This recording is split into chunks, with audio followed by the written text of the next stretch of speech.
Welcome to the point. Senior civil servant 24 ఏళ్ల experience ఉండే స్మితా సబర్వాల్ గారు చాలా కీలక పదవుల్లో సేవలు అందిస్తూ వచ్చిన విషయం అందరికీ తెలిసిందే. వారు దివ్యాంగుల ఇన్వాల్వ్మెంట్ సివిల్ సర్వీసెస్లో దీనిపై చేసిన ఒక వ్యాఖ్య చాలా చాలా దుమారం రేపుతోంది. అండ్ ముఖ్యంగా దివ్యాంగులందరూ కూడా దీనిపై ఆవేదన వ్యక్తం చేస్తున్నారు, ఖండిస్తున్నారు, రిప్రజెంటేషన్ కూడా ఇస్తున్నారు. ఇటువంటి స్టేట్మెంట్స్ని ఎలా మనం ఎంటర్టైన్ చేస్తామని చెప్పి ఇంతకీ ఆవిడన్న విషయం ఏంటి, ఎందుకు అటువంటింత తీవ్ర వ్యాఖ్య చేయాల్సిన అవసరం వచ్చింది, ఇదే అంశంపై మాట్లాడబోతున్నాం. మనతో పాటు సివిల్ సర్వీసెస్ కోచింగ్లో అందరికీ సుపరిచితులు నంబర్ 1 ఆకేళ్ల రాఘవేంద్ర గారు ప్రస్తుతం ఐ డ్రీమ్ స్టూడియోస్లో ఉన్నారు. అలాగే కౌన్సిలర్ అండ్ అలాగే సైకాలజిస్ట్గా సుపరిచితులైన విశేష్ గారు అనేక అంశాలపై మాట్లాడుతుంటారు. ఈ వారితో కూడా వారి అభిప్రాయాలు తెలుసుకున్న ఈ అంశంపై.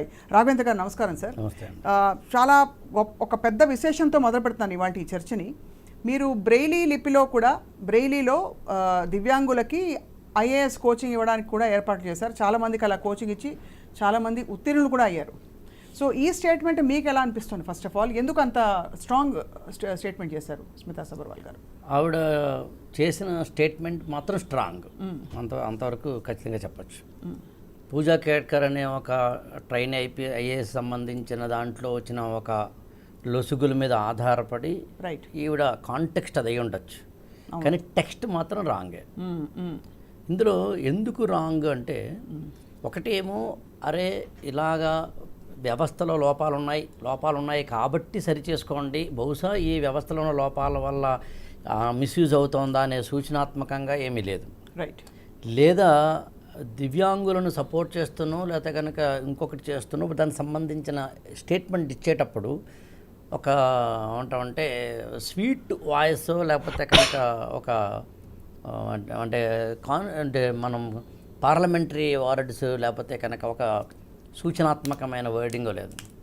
ఇంకా 3 వచ్చేసంటే యాదృచ్ఛికంగా అనుకోకుండా అప్పటికప్పుడు వచ్చిన ఒక స్టేట్మెంట్ ఇచ్చేసిన తర్వాత పబ్లిక్లోకి వెళ్ళిపోయిన తర్వాత ట్విట్టర్ ద్వారా అరే నేను తప్పు చెప్పానే లేదా అని వెంటనే అది నా ఉద్దేశం ఇది కాదు అని కరెక్షనల్ ఏదైతే మెజర్స్ ఉంటాయో అవును అవేం లేదు. నేను ఇంటెన్షనల్గా చెప్పాను, ఇంటెన్షనల్గానే మళ్ళీ చెప్తున్నాను, ఇంటెన్షనల్గానే చెబుతూనే ఉంటాను అని అప్పుడే ఈ స్టేట్మెంట్ ఇచ్చి ఒక 24 hours అయింది. మనం ఈ స్టూడియోలో కూర్చున్న సమయానికి ఉంటే 24 hours ఆమె చాలా ఇంటెన్షనల్గానే చెప్పాను, నన్ను చెప్పిన తప్పు ఏంటి అంటున్నారు.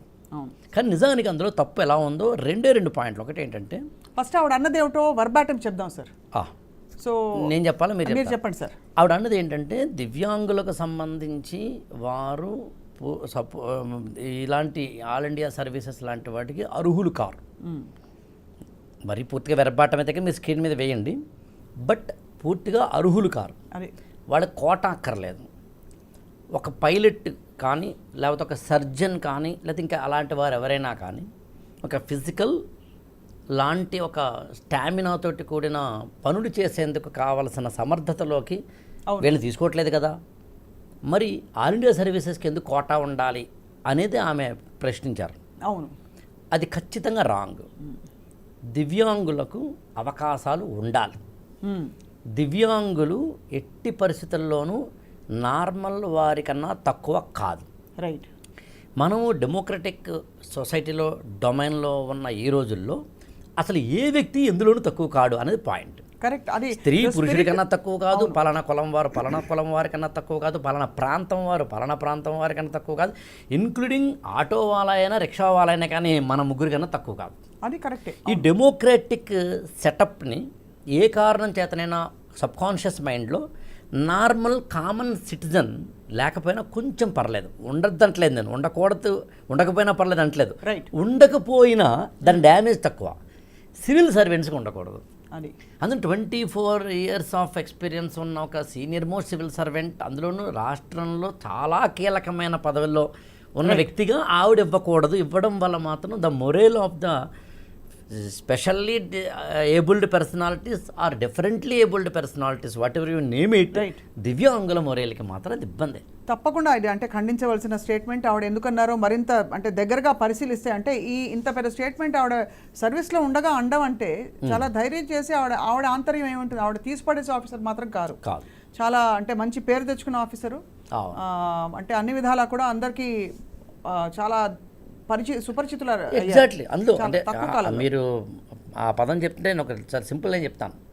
చాలామంది సివిల్ సర్వీసెస్ యాస్పిరెంట్స్ తమ సెల్ ఫోన్లో వాట్సాప్లో డీపీగానో లేకపోతే స్టేటస్లోనో రైట్, లేకపోతే కనుక స్క్రీన్ సేవర్గానో పెట్టుకునే ఒక ఐఏఎస్ ఆఫీసర్ ఆమె. అవును. అందుకని మనం ఇంకా దీని మీద చాలా ఏమంటే సుస్పష్టంగానే మాట్లాడాల్సి ఉంటుంది, ఇంపాక్ట్ ఎక్కువ ఉంటుంది కాబట్టి. కరెక్ట్. విశేష్ గారు, అసలు మనకి ఎగ్జాంపుల్స్ తీసుకుంటే చాలామంది బహుశా దివ్యాంగులు అంటే సక్సెస్ఫుల్ సివిల్ సర్వెంట్స్గా మనకి ఎగ్జాంపుల్స్ చెప్పుకోవచ్చేమో. కానీ as a nature of a job కొన్నిటికి కొన్ని ఫ్యాకల్టీస్ ఉండాలి అనే చందంగా చూస్తే సివిల్ సర్వీసెస్కి దివ్యాంగులు అర్హులు కారు అనే స్టేట్మెంట్లో ఎంత వాస్తవం ఉందంట? ఫస్ట్ పాయింట్, ఆమె సివిల్ సర్వీసెస్ మొత్తానికి అనలేదు. ఐఏఎస్, ఐపీఎస్, ఐఎఫ్ఓఎస్ ఈ 3 సర్వీసులకు సంబంధించి ఎక్కువ శ్రమ, ఎక్కువసేపు పనిచేయాల్సిన అవసరం ఉంటుంది. కాబట్టి అటువంటి శక్తి సామర్థ్యాలు తక్కువగా ఉండే దివ్యాంగులకు ఎందుకు రిజర్వేషన్ ఇవ్వాలనేది ఆమె ఉద్దేశం. ఆమె చేసిన ట్వీట్ నా దగ్గర ఉంది.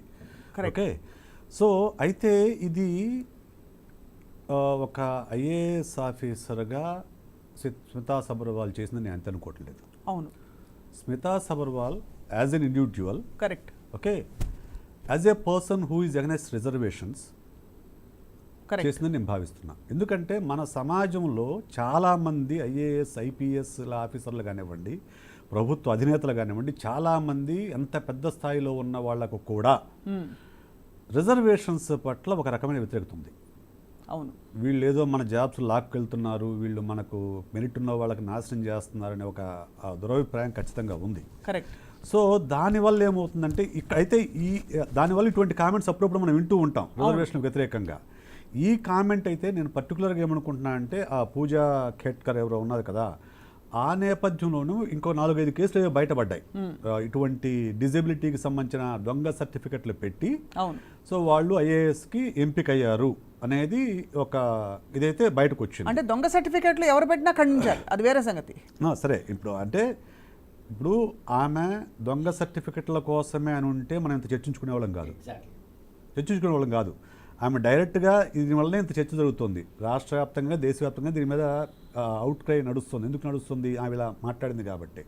కానీ ఇదే విషయము అసలు సివిల్ సర్వీసెస్ ఏమాత్రము కొంచెం కూడా చెక్ చేసుకోకుండా అంత దొంగ సర్టిఫికెట్ వాళ్ళని సివిల్స్కి ఎంపిక చేయడం ఏంటి, వాళ్ళని ట్రైనింగ్ పంపించడం ఏంటి, వాళ్ళంతటా వాళ్ళు బయటపడేందుకు కనుక్కోకపోవడం ఏంటి? ఇంతకంటే దరిద్రపు వ్యవస్థ ఏ దేశంలోనైనా ఉందా? అంటే దాని మీద చర్చ నడిచిందా? దాని మీద చర్యలు తీసుకున్నారా? చాలా ఇంపార్టెంట్ పాయింట్. ఈ మధ్య నీట్ వ్యవహారం బయటపడ్డాక సార్ అసలు ఎగ్జామ్స్ ప్రిపరేషన్ నీట్ కూడా పక్కన పెట్టండి మేడం. నీట్ అంటే కనీసం కాంపిటేటివ్ ఇది ఉంటుంది. అదే correct. Civil service they are going to rule the country. అవును, వాళ్ళని దొంగ సర్టిఫికెట్లు పెట్టుకున్నారు, ఫేక్ సర్టిఫికెట్లు పెట్టుకున్నారు, వాళ్ళని ఎంపిక చేస్తున్నారంటే నాకు నవ్వు వచ్చింది. ఎక్కడంటే మామూలుగా ఆంధ్రప్రదేశ్లో ఉన్న ప్రధాన దినపత్రికల్లో దేంట్లో మనకు జర్నలిజం స్కూల్లో సీట్ వచ్చినా కానీ ఆ సీట్ వచ్చిన వెంటనే వాళ్ళకి బ్యాక్గ్రౌండ్ సెట్ చేయిస్తారు. ఊరికి నీ సర్టిఫికెట్లు కూర్చొని వాళ్ళు ఒప్పుకోరు. అవునవును, వాళ్ళ సర్టిఫికెట్లు చూసిన తర్వాత వీళ్ళ వెనక నిజమేనా, వీళ్ళు చదివారా, లేకుంటే వీళ్ళు వాళ్ళ ఆర్థిక స్థితి వాళ్ళు చెప్పినట్లే ఉందనేది మొత్తం బ్యాక్గ్రౌండ్ సెట్ చేసిన తర్వాత వాళ్లకు జర్నలిజం స్కూల్లో సీట్ ఇస్తారు. ఓకే, అలాంటిది సివిల్ సర్వెంట్కి ఏమాత్రం బ్యాక్గ్రౌండ్ చెక్ లేకుండా అసలు ఎలా అనౌన్స్ చేశారు? అది వాళ్ళ ఫాదర్ ఏమో ఒక సివిల్ హయ్యర్ ఆఫీసర్ ఉన్నా అంట, ఆయన ఏమేమో మా ఫాదరు ఆదాయం ఎంతని పెడుతుంది, సర్టిఫికేట్ పెడుతుంది, దాన్ని అనుమతిస్తారు, ఆమెకి యాక్సెప్ట్ చేస్తారు. ఆమె ప్రవర్తన వల్ల ఆమె బయటపడింది తప్ప మళ్ళీ సివిల్స్ ఇదేమీ ఎంక్వైరీ వల్ల కాదు, ఆమె ప్రవర్తన వల్ల ఆమె బయటపడింది. ఓకే, సో ఇటువంటివి చర్చలోకి రావడం కోసం ఇది పోస్ట్ చేసిందని నాకు ఒక డౌట్. అయితే ఇక్కడ ఈ సారాంశం ఉద్దేశం కనుక డిజబిలిటీకి సంబంధించిన వాళ్ళు అర్హులు కాదంటే అంతకంటే ఘోరమైన పోస్ట్ ఇంకొకటి లేదు. అంటే వివక్ష. కానీ అదే అంటున్నాం, అంత ఘోరమైన పోస్ట్ అని తెలిసి అది కూడా ఎవరో ఏదో సోషల్ మీడియాలో ఎమోషనల్ గా పోస్ట్ చేయడం కాదు సార్. బాధ్యత గల ఒక ఆఫీసర్ అయ్యుండి ఆవిడ అంతటికి తెగించారంటే మరి దానిలో అంటే వెనక ఆంతర్యం ఏంటి, దానిలో వాస్తవికత ఎంత ఉంది? ఆంతర్యము వాస్తవికతలు ఇవన్నీ ఏం లేవు మేడం. చాలా వరకు ఏమవుద్దంటే నా అబ్జర్వేషన్ మేరకు అగ్రవర్ణంలో పుట్టిన వాళ్ళు, పుట్టినప్పటి నుంచి ఉన్నతమైన కుటుంబాల్లో పుట్టిన వాళ్ళు, ఎలాంటి కష్టము తెలియని వాళ్ళు, ఎలా సులువుగా ఉన్నత స్థానాలకు చేరిన వాళ్లకు కింద స్థాయి వాళ్ళ కష్టము, వాళ్ళ మనోవేదన వాళ్ళకి ఎప్పటికీ అర్థం కాదు. వాళ్ళు ఎంపథైజ్ చేయలేరు. కొంతమంది చేయగలుగుతారు, చాలా తక్కువ మంది. చాలామంది ఎంపథైజ్ చేయలేరు కాబట్టి వాళ్ళు మేము ఇంత కష్టపడి సివిల్స్ వస్తున్నాము, వాళ్ళకి రిజర్వేషన్స్ వస్తున్నాయనే ఫీలింగ్ ఎక్కడో మనసులో అంత బలంగా ఉండి ఉంటుంది. సో అది ఇప్పుడు కాంటెక్స్చువల్గా అది బయటకు వచ్చింది, కాంటెక్స్చువల్గా ఆమె ట్వీట్ చేసి పడేసింది. సో ఇది ఎంపతి లేకపోవడం వల్ల వచ్చిన ట్వీట్. అవును, ఇది ఒక వికలాంగులు సివిల్ సర్వీస్ దాకా రావాలి అని అంటే ఇప్పుడు మొన్ననే ఆ శ్రీకాంత్ అనే ఒక సినిమా రిలీజ్ అయిందండి.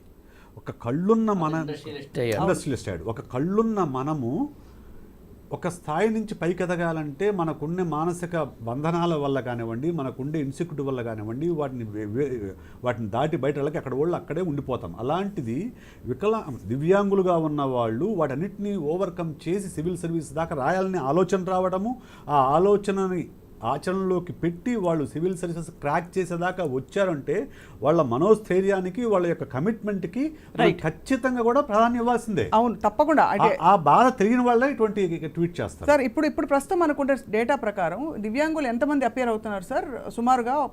అంటే ఆల్ ఇండియా లెవెల్లోనండి. ఆల్ ఇండియా లెవెల్లో సర్టిఫికేట్గా 10 lakhs టోటల్గా ప్రిలిమినరీ ఎగ్జామినేషన్కి ప్రిపేర్ అవుతారనుకుంటే కనుక అందులో ఖచ్చితంగా ఒక 80,000 నుంచి 90,000 మినిమం ఆల్ ఇండియా లెవెల్లో దివ్యాంగులు ఉంటారు. దివ్యాంగులు వాళ్ళలో ఎంతమంది సెలెక్ట్ ఉత్తీర్ణులు అయ్యమంటే అంటే మంచి బ్రైట్ మెరిట్? చాలా ఏమంటామంటే టైమ్లీ క్వశ్చన్ అండి ఇది. ఎందుకంటే సివిల్ సర్వీసెస్లో ఇందాక నా విశేష్ గారు చెప్పినట్టుగా ఆల్ ఇండియా సర్వీసెస్లో ఉన్న ఐఏఎస్, ఐపీఎస్, ఐఎఫ్ఓఎస్ అంటే ఇండియన్ ఫారెస్ట్ సర్వీస్ లాంటి వాటిల్లో ఐపీఎస్ అండ్ ఐఎఫ్ఐఎస్లో దివ్యాంగులకి ఇప్పటికీ ఇంకా పూర్తిగా అవకాశం లేదు. అంటే ఎందుకు లేదు? ఐపీఎస్కి డెఫినెట్గా బహుశా ఐఎఫ్ఓఎస్ కూడా, ఐఎఫ్ఓఎస్ అలాగే మిగతా కొన్ని ఐఆర్టీ కొన్ని ఉన్నాయి. అంటే ఇక్కడ టైం సరిపోదు కాబట్టి కానీ మనకి ఓవరాల్గా సివిల్ సర్వీసెస్లో ఈవెన్ ఆ మాటకు వస్తే ఎస్ఐ కానిస్టేబుల్ లాంటి వాటిలో కూడా ఫిజికల్గా ఎక్కడైతే అవసరమో అక్కడ లేకపోవడం తప్పు కాదు, దాన్ని అర్థం చేసుకోవచ్చు.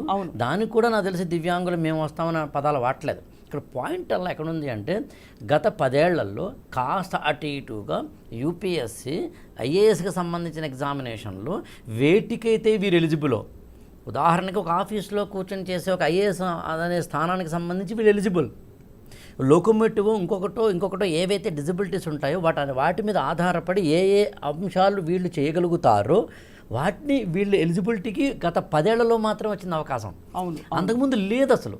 అంటే నిజంగా దివ్యాంగులు ఎన్నేళ్ళ నుంచి పోరాడుతున్నారు అంటే నేను కొంతమంది పేర్లు చెప్పడం ఇక్కడ భావ్యం కాదు. నా old students now she is in the service of transport department in Andhra government right now I'm speaking. Right, she has been fighting అండి. గత 15-20 సంవత్సరాలుగా ఫైట్ చేస్తుంది ఆవిడ. కన్ఫర్డ్ ఐఏఎస్ అవ్వడానికి కావాల్సిన అవకాశాలు ఉన్నప్పటికీ విజువల్లీ ఛాలెంజర్ అవ్వడం వల్ల ఆవిడ్ని పక్కన పెట్టిన సందర్భాలు ఉన్నాయి.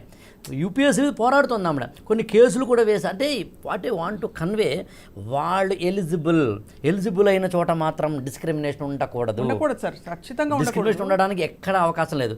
కొన్ని చోట్ల అవకాశం అంటే ఏదైతే ఆ వర్క్ చేయడానికి వీళ్ళ ఫిజిక్స్ అంటే వీళ్ళకి ఫిజికల్ ఫీచర్స్ ఉపయోగపడవో అక్కడ తప్పదు. అందులో వీళ్ళు ఎలిజిబుల్ అయిన చోట ఉండకూడదు. గత 10 ఏళ్ళ నుంచి మాత్రమే కాస్త సడలింపులు జరుగుతున్న యూపీఎస్సీలో ఇలాంటి వాటిల్లో ఒక పూజా కేట్కర్ లాంటి వాళ్ళు మాత్రం ఖచ్చితంగా ఒక డ్యామేజ్ చేసి ఉండవచ్చు. అది వ్యక్తిని మాత్రమే మనం చూడాలి తప్ప వ్యవస్థని కాదు. ఒకవేళ వ్యవస్థలోనూ వ్యక్తిలోనూ లోపం ఉన్న ఈ దివ్యాంగుల కమ్యూనిటీకి అలా తీసుకురాకూడదు. ఎగ్జాక్ట్లీ అలా బ్రాండ్ చేయకూడదు, లేబుల్ చేయకూడదు. వాళ్ళ కోటా ఉండాల్సిందే, వాళ్ళు ఎలిజిబులే, వాళ్ళ క్యాపబుల్లే. ఇక్కడ ఇంకోటి కూడా ఒక్కసారి స్వప్న గారు ఇందాక నా విశేష్ గారు కూడా అన్నారు, ఇప్పుడు ఎలా తెలిసి ఉండదు సార్ అంత పెద్ద విషయం? అదొకటి ఆయన అడిగారు. అంటే వ్యవస్థ ఆ విషయం అంటే స్వయంభూగా బయటికి రాకపోవడం లేదు, ఇలాంటి అంటే పూజా కేట్కర్ లాంటి అంటే యాక్చువల్గానండి గత 4-5 ఏళ్లుగా యూపీఎస్సీలో కొన్ని ఇబ్బందికరమైన పరిస్థితులు ఆయన మాత్రం వాస్తవం. అవును, సరే మనం కాన్స్టిట్యూషనల్ బాడీని మనం ఇక్కడ కూర్చొని మాట్లాడడానికి కాదు, ప్లస్ దాని మీద వేరే డిస్కషన్ పెట్టాలి ఖచ్చితంగా. అది కూడా అంటే బట్ ఈ సమయం వచ్చింది కాబట్టి దాన్ని కూడా చర్చించాలి. బట్ ఈ మధ్యకాలంలోనే కాదు, గత కొన్నేళ్లుగా కూడా అప్పుడప్పుడు 1-2 సందర్భాలు వచ్చిన సందర్భాలు ఉన్నాయి. అవును, బట్ వ్యవస్థలో అన్నిట్లోనూ ఉన్నట్టుగానే అక్కడ ఉన్నప్పటికీ 1-2 ఉన్నమాట మాత్రం వాస్తవం. వాటిని ఖచ్చితంగా లేదా 1-2 ఉంటాయండి అని అంటలేదు నేను. బట్ ఓవరాల్గా మాత్రం పూజా కేట్కర్ అనేది చాలా పెద్ద డ్యామేజింగ్ అండ్ వెరీ వెరీ సీరియస్గా తీసుకోవాల్సినది. అవును, ఇక్కడ పాయింట్ అలా ఏంటంటే ఆ విషయాన్ని ఈవిడ స్మితా సబర్వాల్గా తన ట్వీట్లో చెప్పలేదు. ఏ కాంటెక్స్ట్లో నేను చెప్తున్నాను అని చెప్పలేదు. అలా చెప్పుంటే కొంతైనా డ్యామేజ్ తగ్గేది. ఓకే, ఇగో అలా అయినా సరే చెప్పాల్సింది ఏంటంటే వ్యవస్థలో, అంటే ఉదాహరణకి అంటే ఈయన ఇందాక రైట్లీ ఒక పాయింట్ లేవనెత్తారు. అన్నీ ఏవైతే ఉదాహరణకి క్యాస్ట్ సర్టిఫికెట్ కానీ ఇతరత్ర ఏవైతే రిజర్వేషన్స్ ఉంటాయో, అవును, జెండర్ బేస్డ్, క్యాస్ట్ బేస్డ్, కొన్ని సందర్భాల్లో ఉంటే రిలీజియన్ బేస్డ్, వెరీ ఫ్యూ అండి, కొన్ని చోట్ల మాత్రం ఉన్నాయి ఉంటే అది. అలాగే డిజబుల్డ్, వీటిల్లో ఈ డిజబిలిటీకి సంబంధించిన సర్టిఫికెట్లని మిగతా వాటితో పోల్చుకుంటే కొద్దో గొప్ప మేనేజబుల్ థింగ్ అనిపిస్తుంది వాళ్ళ మనకి. అవును అవును. ఆ మేనేజబుల్ థింగ్ ఎందుకు అనిపిస్తుంది అంటే అది ఎవరు టెస్ట్ చేయగలరు? ఓన్లీ ఒక డాక్టర్ మాత్రమే, అవును, అంతే అంటే ఒక ఫిజిషియన్ మాత్రమే, ఒక ఫిజిషియన్ ద్వారా ఇవ్వబడింది, ఒక రెవెన్యూ డిపార్ట్మెంట్ ద్వారా ఇవ్వబడిన సర్టిఫికేషన్ మాత్రమే. అందుకని అక్కడ బహుశా ఎక్కువ మిస్యూజ్ జరుగుతున్న మాట మాత్రం అయి ఉండాలి. అయ్యుండొచ్చు సార్. అండ్ ఇదే తెలుగు నేలలో ఒక ఐ థింక్ 7-8 ఏళ్ల కిందట కూడా ఒక ఫిజికల్లీ ఛాలెంజర్కి సంబంధించిన ఒక ఇష్యూ మీద ఇలాంటిదే ఒకటి వచ్చింది. దాని మీద కూడా ఒక కోర్టు దాకా వెళ్ళిన వాళ్ళు ఉన్నారు. అప్పుడు అది ప్రూవ్ కాలేదు. ఆల్ ఇండియా 3rd ర్యాంకర్ వచ్చిన ఇదే తెలుగు నేలకు చెందిన అబ్బాయికి సంబంధించిన కేసులో ఇది ప్రూవ్ కాలేదు. అంటే ఫేక్ సర్టిఫికెట్ పెట్టారని ప్రూవ్ కాలేదు, కానీ ఫేక్ సర్టిఫికెట్ పెట్టేందుకు అవకాశాలు ఉన్నాయన్న ఒకనొక దాంట్లో మాత్రం పూజా కేట్కర్ ఇవాళ ఒక లూప్ హోల్ని పట్టుకున్నారని చెప్పవచ్చు. అది సో అయితే మొత్తానికి ఇప్పుడు మరి ఈ స్టేట్మెంట్ తర్వాత దీనికి మరి ఎటువంటి చర్యలు తీసుకుంటే బహుశా ఈ స్టేట్మెంట్కి ఒక విరుగుడు రావాలనుకుంటున్నారు రాఘవేంద్ర గారు, అలాగే విశేష్ గారు కూడా చెప్తారు? ఒకటండి, ఆమె స్టేట్మెంట్ ఇచ్చేంత మాత్రాన మనకు సివిల్స్లో ఉన్న రిజర్వేషన్స్ ఏమీ తీసేయడం అసాధ్యం. తీయరు, కానీ ఒక మొరాల్ దెబ్బతింటుంది కదా. ఒక ఎవరి మొరాల్ దెబ్బతింటుంది? నాకు తెలిసి ఇంకా చాలా బలంగా దివ్యాంగులు ఫైట్ చేస్తారని అనుకుంటున్నాను. ఈమె ట్వీట్ వల్ల దివ్యాంగులు ఇంకా సంఘటితమవుతారు. స్మితా సబర్వాల్కు వ్యతిరేకంగా, స్మితా సబర్వాల్ యొక్క వ్యాఖ్యలకు వ్యతిరేకంగా వాళ్ళు ఖచ్చితంగా ఉద్యమం చేస్తారు. ఇంకా వాళ్ళు మాకు ఇంకా బెటర్ రైట్స్ కావాలని చెప్పి ఫైట్ చేయడానికి ఇది ఇన్స్టిగేట్ చేస్తుందనేది నా ఫీలింగ్. ఎందుకంటే ఇప్పుడు వరకు కొంతమందికి ఎందుకులే మనకెందుకులే మన అక్కడ దాకా వెళ్దాం అనుకునే వాళ్ళకి కూడా మనం ఎందుకు చేయకూడదు, ఇలా మనల్ని ఇంకా డిస్క్రిమినేట్ చేస్తున్నారు, ప్రభుత్వం ఏదో మనకు నాకు తెలియదు 10 ఏళ్ల నుంచే అంటున్నారు రాఘవేంద్ర గారు, 10 ఏళ్ల నుంచే మనకు కొంచెం అవకాశం వస్తుంది, దాన్ని కూడా భరించలేని స్థితిలో అవతల వాళ్ళు ఉన్నప్పుడు, ఏది మీకు కళ్ళు చెవులు ముక్కు అన్నీ బాగుండివి మీరు సివిల్స్ రాస్తున్నారు, మాకేదో ఒక లోపం పెట్టుకొని మేము సివిల్స్ రాస్తున్నాము, మాకు కొద్దిపాటి వెసులుబాటు కల్పిస్తే దాన్ని కూడా భరించలేకపోవడం, దీన్నే ఓర్వలేనితనం అంటాం మనం తెలుగులో. మనం ఓర్వలేనితనం అనేది ఎందుకు ఒక సివిల్ సర్వెంట్కి మా పట్ల ఎందుకంత వివక్ష అనే ఒక ఫీలింగ్ కనుక వస్తే వాళ్ళు ఇంతకంటే బలంగా ఇంతకంటే ఎక్కువ మంది సివిల్స్ రాయాలని, ఇంతకంటే ఎక్కువ మంది సివిల్స్ అడగాలని నేను కోరుకుంటున్నాను. కరెక్ట్, చాలా మీరు అన్న పాయింట్ చాలా బాగుంది. The spirit of inclusivity and ఈక్వాలిటీకి ఇది భంగం కలిగించే విధంగా ఉన్నప్పటికీ ఎలాగైతే ఇప్పుడు పోలీసు సార్ చెప్పినట్టు కొన్ని పోలీస్ పరీక్షలకు కావచ్చు, ఇంకో దేనికో కావచ్చు, నువ్వు మినిమం ఇంత హైట్ ఉండాలి, ఇంత వెయిట్ ఉండాలి, అది ఇది అంటారు. మాకు ఇంత హైట్ తక్కువ అయితే నేను పనికిరానా అని చెప్పి అడిగేవాళ్ళని, ఎలా అయితే మనం ఒక వ్యవస్థ, మనం ఒక వ్యవస్థ కాదు, దీనికి ఇవి స్ట్రిక్ట్ రిక్వైర్మెంట్స్ ఉన్నాయని, అలాగా మనకి సర్వీసెస్లో కూడా కొన్నిటికి రిక్వైర్మెంట్స్ పెట్టి కొన్నిటికి అవసరం లేదు, వీటికి ఎవ్రీబడి ఈజ్ ఎలిజిబుల్ అనే సొల్యూషన్ ఫేర్ అంటారా? ఖచ్చితంగా. ఎందుకంటే ఇప్పుడు కొన్ని ఫిజికల్ యాక్టివిటీ చేయాల్సిన పనులు ఉంటాయి కదా సార్, అక్కడ ఖచ్చితంగా అన్ని రకాలుగా ఫిజికల్గా ఫిట్గా ఉండాలి. ఇది మనం పెట్టుకుంది, ఆర్మీకి కానివ్వండి, పోలీసులకు కానివ్వండి, ఇంకోటి కానివ్వండి. కొన్ని జాబ్స్కి మెదడుతో సంబంధించిన తెలివితేటలు ఉండాలి. వాటికి నువ్వు ఫిజికల్ ఫిట్నెస్ ఉందా, లేకుంటే నీకు విజువల్ అది మొత్తం క్లియర్గా ఉందనేది అది కాదు. వాళ్ళకి కావాల్సిన తెలివితేటలు కావాలి. ఆ తెలివితేటల కొలమానంగా ఎగ్జామ్ నడుస్తుంది. ఆ తెలివితేటల కొలమానం ఎగ్జామ్ నడుస్తుంది. కానీ నిజంగా దివ్యాంగుల కంటే కూడా నిజమైన వికలాంగులు ఎవరైనా ఉన్నారు అంటే వాళ్ళు తమ ఆలోచనల్లో ఏమాత్రం మార్చుకోకుండా ఉన్న వాళ్ళు నిజమైన వికలాంగులు, దివ్యాంగులు కాదు. వాళ్ళు at least they are fighting against their adversities and they are trying to do something in their life. Okay, they trying to achieve something in their life. వాళ్ళని ఎందుకు డిస్కరేజ్ చేయాలి? అసలు వాళ్ళని ఎందుకు డిస్కరేజ్ చేయాలి? వాళ్ళకి ఇంకా బెటర్ ఆపర్చునిటీస్ ఇవ్వాలి. ఎందుకు మీరు అన్నారే, ఇంతకు ముందైతే అండి సమాజంలో గత ఒక 50 ఏళ్ల కిందట ఇప్పుడు మనం తీసుకుంటే వాళ్ళని మనం వికలాంగులని పిలిచేవాళ్ళం. ఇప్పుడు ఎందుకు దివ్యాంగులను పిలుస్తున్నాము అంటే వికలాంగులని పిలవడం వాళ్ళకి సెగ్రిగేట్ చేస్తుంది కాబట్టి, డిస్క్రిమినేషన్ ఉంది కాబట్టి. దివ్యాంగులు అంటే కూడా అలాగే ఉంటుంది సార్, పేరు వేరే. దివ్యాంగులు అంటేనే everybody knows they are physically challenged అనే అంటే అట్లీస్ట్ పదజాలం డిఫరెంట్లీ ఏబుల్డ్ అనేవారు మధ్యలో, ఇప్పుడు స్పెషల్లీ ఏబుల్డ్ అంటున్నారు. అవును, స్పెషల్లీ ఏదైనా ఒక పదం ఆ వాడడంలో పదం ఆటోమేటిక్గా సెగ్రిగేట్ చేస్తుంది కదా. సెగ్రిగేట్ అది ఓకే, కానీ వికలాంగులు అనటంలోనూ దివ్యాంగులు అనడం చాలా డిఫరెన్స్ ఉంది. అవును, చాలా డిఫరెన్స్ ఉంది. దివ్యాంగులు అంటే దివ్యమైన అంగం ఉన్నాం అంటే కనిపించని ఏదో శక్తి ఉన్న అంటే that is the new normal, the new perfection. New perfect. ఎందుకు మనము సమాజము డెవలప్ అయ్యే కొద్దీ మారే కొద్దీ మనం ఇంక్లూజివిటీ వైపు వెళ్తున్నాం. అవును, ఓకే, ఇంతకు ముందులా డిస్క్రిమినేట్ చేయట్లా, మనము రకరకాల వ్యక్తులు ఇంక్లూజ్ చేసుకోవడం మీద దృష్టి పెడుతున్నాం. అలాగే మానసిక ఈ డిజబిలిటీ, మెంటల్ డిజబిలిటీ ఉన్న వాళ్ళకు కూడా వాళ్ళు కూడా స్పెషల్లీ ఏబుల్డ్ పర్సన్ అని చెప్పి వాళ్ళకు కూడా కొన్ని ఉద్యోగాల్లో మనకు అవకాశాలు మనం కల్పిస్తున్నాం, చిన్న చిన్న ఉద్యోగాల్లో.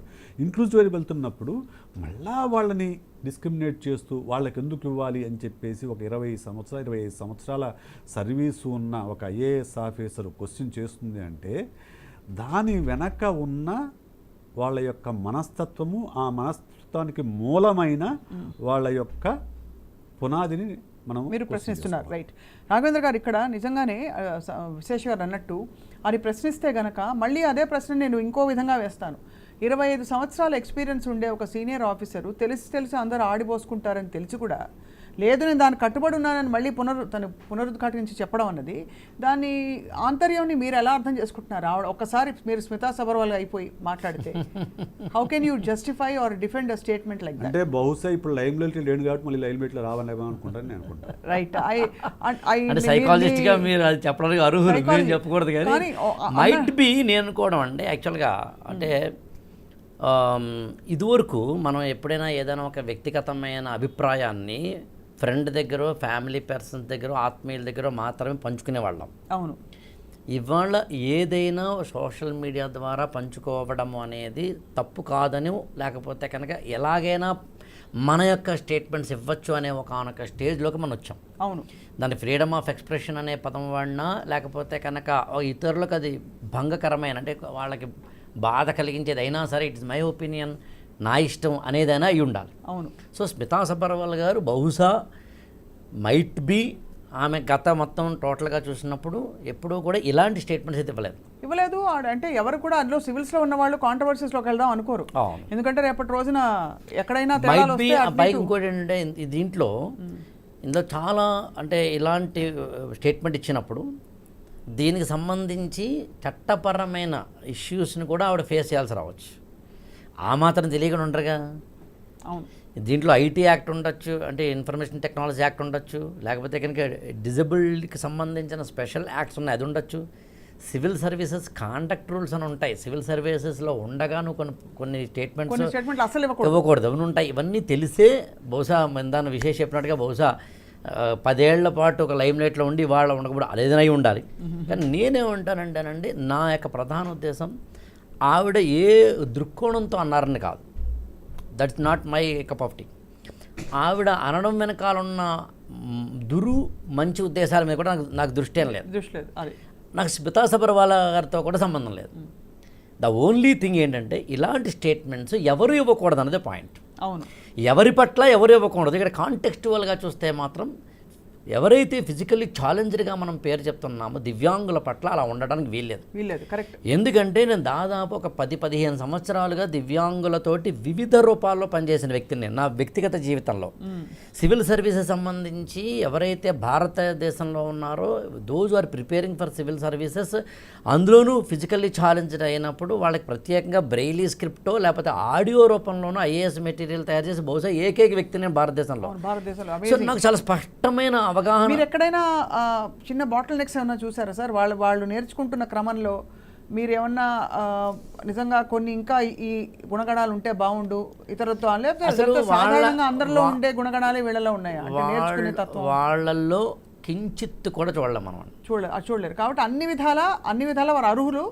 అన్ని విధాల అర్హులు. ఇంకోటి ఏంటంటే మామూలుగా ఇది కామన్ సెన్స్ మనందరి ఎక్స్పీరియన్స్ కూడా. ఫిజికల్లీ ఛాలెంజ్డ్ అయిన ఒక వ్యక్తిని ఎవరైనా కానీ, అది కన్ను లేదని ఉదాహరణ తీసుకుంటే, వాళ్ళు ఇంకొక ఏదో ఒక కళలో అత్యున్నతంగా ఉంటారు. అవును, ఎందుకంటే వాళ్ళకి ఆ ఫ్యాకల్టీస్ అలా డెవలప్ అవుతాయి నిజంగా. అంటే మనకి సర్వైవల్ ఆఫ్ ద ఫిట్టెస్ట్ అనే దాని ప్రకారం మన ఇంద్రియాల ద్వారా, మన నాలెడ్జ్ నేర్చుకునేది ఇంద్రియాల ద్వారా. ఈ ఇంద్రియాలు 5 కన్ను ముక్కు వీటితో నేర్చుకునే క్రమంలో ఒకటి కనుక బ్లాక్ అయితే ఆ మనిషి సర్వైవ్ అవ్వాలంటే మిగతా నలుగు ఉండాల్సిందే ఖచ్చితంగా. ఇంకా అందుకని సెల్ ఫోను మనం ఇంకా నెంబర్లు అది ఇది వాళ్ళు చాలా స్పష్టంగా చూస్తారు. ఇక్కడ యాక్చువల్గా నేను ఇక్కడ ఇవాళ ఇది రావడం ప్రధాన కారణం ఏంటంటే, ఎవరైతే ఫిజికల్లీ ఛాలెంజ్లో లేదా what ever the term you use, వారు ఎక్కడ ఎట్టి పరిస్థితుల్లోనూ ఒక చిన్న 1% కూడా 0.001% కూడా ఇన్ఫియారిటీ కానీ లేకపోతే కనుక లో కానీ అవ్వాల్సిన అవసరం లేదు ఇలాంటి స్టేట్మెంట్స్ తోటి. ఇందా విషయం చెప్పినట్టుగా ఇంకా కావాలంటే ఇంకా సంఘటితమై మరింతగా వారు తమ జీవితంలో ముందుకు వెళ్ళడానికి అవకాశం కలగాలి. 2, డిజబిలిటీ అనేది ఒక వ్యక్తి కోరుకోడు, తన ప్రమేయం లేకుండా తన జీవితంలోకి వస్తుంది. ఇవాళకి ఇంకా మనం ఎవరైనా ఒక పోలియోతోటి కూడిన వ్యక్తిని చూస్తే మనసు ద్రవించిపోతుంది. అదేంటిది, ఏ తప్పు చేశాడని, ఏదో ఒక చిన్న కారణంగా చిన్నప్పుడు లేదా అప్పుడప్పుడు న్యూరలాజికల్ ప్రాబ్లమ్స్ వచ్చో, లేదా ఇంకొకటి చిన్న చిన్న మా ఫ్రెండ్ ఒక అతను రాజమండ్రిలో ఉన్నాడు. ఆయన వాళ్ళ అబ్బాయికి కరెంట్ షాక్ తగిలి, అతనికి 10 ఏళ్ళు ఉంటాయనుకుంటా, వాళ్ళ అబ్బాయికి కరెంట్ షాక్ తగిలి, అది నేను మాట్లాడుతుంది 6 నెలల కిందట, 1 ఇయర్ బ్యాక్ అనుకుందామండి. హై టెన్షన్ కరెంట్ షాక్ తగిలి దాదాపుగా ఒక చెయ్యి ఒక కాలు తీశారండి. ఒక చెయ్యి ఒక కాలు తీసేసిన తర్వాత ఎంత బాధ ఉంటుందండి పేరెంట్స్కి. వాళ్ళ ఫాదరు ఆ అబ్బాయికి ఒక గురువులాగా అన్నీ నేర్పి అతని చేత ఇప్పుడు టేబుల్ టెన్నిస్ లాంటివి ఆడిస్తూ, అతను స్కూల్కి వెళ్తున్నప్పుడు ఎలా నడిచెళ్తున్నాడో చూపిస్తూ, అంటే ఒక దివ్యాంగత్వము అనుకోకుండా ఒక ప్రమాదం వల్ల జరిగిన ఒక విద్యార్థి, ఒక బాలుడు, ఒక అమ్మాయి తమ జీవితంలో ఎదగగలరు అని చెప్పడానికి ఆ తండ్రి ఉదాహరణగా తన కొనరాడు చూపిస్తున్నాడు. ఇవాళ అరుణిమ సిన్హా లాంటి వాళ్ళు ఒక కాలు లేకపోతే ఎవరెస్ట్ ఎక్కారు. స్టీఫెన్ హాకింగ్ లాంటి వాళ్ళు తమకి మొత్తం ఈ బాడీలో ఏ పార్ట్ పనిచేయదు, అయినా they have contributed a lot to the world. Yes, అది ఇప్పుడు ఇవాళ మనం ఈవిడ యాక్చువల్గా ఇంకా చెప్పాలి అంటే ఆ వాళ్ళలో కాన్ఫిడెన్స్ లెవెల్ని పెంచడానికి ఈ స్టేట్మెంట్ ఉపయోగపడుతుంది. వాళ్ళు కాన్ఫిడెన్స్ ఉండాలి కూడా, వాళ్ళని కదా అందరూ ఉండాలి. ఇక్కడ ఎవరైతే ఇప్పుడు మనం మామూలుగా మన సమాజంలో అసలు డెమోక్రటిక్ లేకపోతే సివిలైజ్డ్ అంటే అర్థం ఏంటండి, ఒకరు ఇంకొకరు ఎక్కడైతే ఒక డిస్క్రిమినేషన్ ఉంటుందో గత కాలంలో బార్బారిక్ సిచ్యుయేషన్స్లో అది లేకుండా చేయడమే మనం చేయాల్సింది. అది స్త్రీ పట్ల కావచ్చండి, కులం పట్ల కావచ్చండి, అవిద్య పట్ల కావచ్చు, అన్ఎడ్యుకేషన్ కావచ్చు, ఫిజికల్లీ ఛాలెంజర్ కావచ్చు, కలర్ కావచ్చు, anything what ever you name it. Body shaming ఇవాళ హౌ కెన్ యూ ఎక్స్పెక్ట్, ఎలా ఒప్పుకుంటాము? కానీ ఒకటే సార్, ఇప్పుడు ఒక ఎలా అయితే ఈ స్టేట్మెంట్ ఒక బాధ్యత గల ఆఫీసర్ ట్విట్టర్లో ఇలా పోస్ట్ అవ్వడం, అందరూ గళం ఎత్తి ప్రశ్నించడం, మాట్లాడడం జరుగుతుందో, అనామకులు నోటికొచ్చినట్టు పోస్ట్ చేసే విషయాలు కూడా ఖండించబడాలి. ఎందుకంటే నేను ఎందుకు ఇందాక రిజర్వేషన్ ప్రస్తావన తీసుకొచ్చానంటే, ఆ ట్వీట్ కింద మనం వెళ్ళి చూస్తే అన్నీ కూడా రిజర్వేషన్కి వ్యతిరేకంగా కామెంట్స్ ఉన్నాయి. అంటే ఇక్కడ మొదలయ్యి అది చిన్నగా రిజర్వేషన్ అన్ని ఎత్తేయాలనే దగ్గరికి వెళ్తుంది. సో నాకు ఆమె క్యాస్ట్ ఏంటో, ఆమె ఏ వర్గం నుంచి నాకు తెలియదు. ఆమె ట్వీట్ను బట్టి నాకు అర్థమవుతుంది ఆమె ఖచ్చితంగా అగ్రవర్ణం నుంచే వచ్చి ఉండవచ్చు అని ఒక భావన అని నా ఫీలింగ్. అటువంటి వాళ్ళకే కింది స్థాయి వాళ్ళు ఎందుకు రిజర్వేషన్ అనేది ఫస్ట్ పాయింట్ మనం అర్థం చేసుకోవాలంటే, రిజర్వేషన్ అనేది క్యాస్ట్ బేస్డ్ ఇచ్చేది కాదు. కరెక్ట్. అంటే ఫైనాన్షియల్ ఆర్థిక స్థాయిని ఇచ్చేది కాదు. కొన్ని కులాల వాళ్లకు సామాజికంగా వాళ్ళని కింది చూపు చూస్తున్నారు కాబట్టి, దాని ప్రభావం వాళ్ళ మానసిక స్థితి పైన ఉంటుంది కాబట్టి, దాని ప్రభావం వాళ్ళ పెర్ఫార్మెన్స్ పైన ఉంటుంది కాబట్టి, దాన్ని కొంచెం కాంపెన్సేట్ చేయడం కోసం రిజర్వేషన్ కల్పించారు తప్ప, డబ్బులున్నంత మాత్రాన వాళ్ళకి ఎందుకు రిజర్వేషన్ ఇవ్వాలనే వాదన తప్పే, అసలు పూర్తిగా తప్పు. ఎందుకంటే ఒక బాగా చదువుకునే కుర్రాడిని నేను నా పర్సనల్ ఎగ్జాంపులే చెప్తా, మా ఇంట్లో విషయమే చెప్తా. మా అబ్బాయి చాలా బ్రైట్ స్టూడెంట్, టాప్ 5లో ఎప్పుడూ ఉంటాడు. ఇంటర్మీడియట్ ఫస్ట్ ఇయర్లో నాకు తెలియకుండా తన క్లాస్మేట్ ఒకడు, సెకండ్ ఇయర్లో తన క్లాస్మేట్ ఒకడు అతను బుల్లింగ్ చేయడం మొదలుపెట్టాడు. బుల్లింగ్ చేయడం మొదలుపెట్టిన తర్వాత వీడి పర్ఫార్మెన్స్ ఇలా ఇలా ఇలా ఇలా ఇలా డ్రాప్ అవుతూ వచ్చి so he scored good score in intermediate, but he couldn't get through the IIT, ఇది క్లియర్ చేయలేకపోయాడు. తర్వాత నాకు 6 months తర్వాత when I'm talking to him in conversation he explain about ఏం జరిగింది అంటే చెప్పుకుంటూ వచ్చాడు. అంటే ఒక మామూలుగా అన్నీ బాగుండి, తెలివితేటలు అన్నీ బాగుండి, అన్ని సౌకర్యాలు ఉండి ఏసీ రూమ్లో ఉన్న పిల్లవాడిపైనే ఒక క్లాస్మేట్ యొక్క వ్యాఖ్యలు అంత బలంగా పనిచేసి వాడి పెర్ఫార్మెన్స్ని దెబ్బతీసినప్పుడు, ఏ సౌకర్యాలు లేకుండా ఉన్న కుటుంబాల నుంచి బయటకు వచ్చిన వాళ్ళని సమాజంలో ఉన్న ప్రతి ఒక్కళ్ళు కులం పేరు పెట్టి దూషిస్తూ ఉన్నప్పుడు వాళ్ళ మానసిక స్థితి పైన దాని ప్రభావం ఎంత బలంగా ఉంటుంది. అదే పరిస్థితి ఇప్పుడు ఈ దివ్యాంగుల పైన కూడా. దివ్యాంగులని ఎవరు కూడా సమానంగా చూస్తారని ఏదో అనుకోనండి. మనం అనుకుంటాం కానీ అది అంతర్లీనంగా ఒక వివక్ష ఉంటుంది అంటారు. 100 ఉపన్యాసం మనం చెప్తాం కానీ మనము వాళ్ళ పట్ల చూసే చూపులోనే ఒక వివక్ష ఉంటుంది, ఒక చూపులోనే ఒక వివక్ష ఉంటుంది. అందరూ అని కాదు, కొంత మెజారిటీ మెజారిటీ ఖచ్చితంగా ఎంపతైజ్ చేసే వాళ్ళు ఉంటారు, కానీ మెజారిటీ పీపుల్ వాళ్ళని కుంటోడా, గుడ్డోడా, నడ్డోడా, పల్లెటూరులో అయితే ఇలాంటి పేరుతోనే పిలుస్తారు వాళ్ళని. ఇప్పుడు తగ్గింది, ఇప్పుడు బాగా అంటే ఒకటి ఇప్పుడు కోర్టులో కూడా కొన్ని డైరెక్షన్స్ ఉన్నాయి కదా, డైరెక్షన్స్ ఉన్నాయి కాబట్టి అదేనంటుంది తగ్గింది, తగ్గాలి కూడా. కోర్టులు కాకుండా పోలీసులు కేసులు పెడతాయి అనే భయంతో పిలవడం లేదు తప్ప వాళ్ళ పట్ల ఎంపతితో కాదు. సో అటువంటి పరిస్థితుల్లో వాళ్ళు సివిల్స్ దాకా వెళ్ళారు అని అంటే వాళ్ళని అప్రిషియేట్ చేయాలి, ఖచ్చితంగా అప్రిషియేట్ చేయాలి, వాళ్ళకి ఇంకా మంచిగా ప్రోత్సహించాలి. కానీ వాళ్ళకి ఎందుకు ఇవ్వాలి, వీళ్ళకి ఎందుకు ఇవ్వాలి క్వశ్చన్ చేసుకుంటూ కూర్చొని ఇలాంటి సీనియర్ ఆఫీసర్లు కూడా పాపం. రైట్ సార్, ఫైనలీ ఒక పాయింట్ అండి, ఆయన అదే చెక్ చేస్తాను యాక్చువల్గా ఆమె ట్విట్టర్ని. ఆమె ఒక చోట ఇందాక మీరు చెప్పినట్టుగానే ఆమె ఒక చోట ఈ రిజర్వేషన్ సంబంధించి ఎవరైతే ఆల్రెడీ ధనవంతులైన వాళ్ళ పిల్లలకి రిజర్వేషన్స్ చేయకూడదు కదా అనేది కూడా ఈ ట్వీట్లో పెట్టారు ఆవిడ. Right, that is the reason. కిందన విషయం చెప్పినట్టుగా కిందన ఉన్న కామెంట్స్లో యాక్చువల్గా ఇక్కడ ఈ ఇష్యూ విషయంలో మాత్రం రిజర్వేషన్స్, కోటా ఇవేమీ కావు. వర్నరబుల్ సెక్షన్స్ ఎవరైతే ఉంటారో వారి పట్ల మిగతా వారు సానుభూత, సహానుభూత, అనుభూత, సింపతియా, ఎంపతియా, ఎపతియా ఏమిటనే పదాలు వాడద్దు. చట్టమా భయపడైనా సరే, బట్ మనం డెమోక్రటిక్గా, సివిలైజ్డ్గా మాత్రం ఉండాల్సిందే. రైట్, ఉన్నంతలో మనం వారిని హక్కున చేర్చుకోవాల్సిందే. హక్కును చేర్చుకోవడం అనేది ఏదో డ్రమటిక్గా పదం వాడలేదు నేను.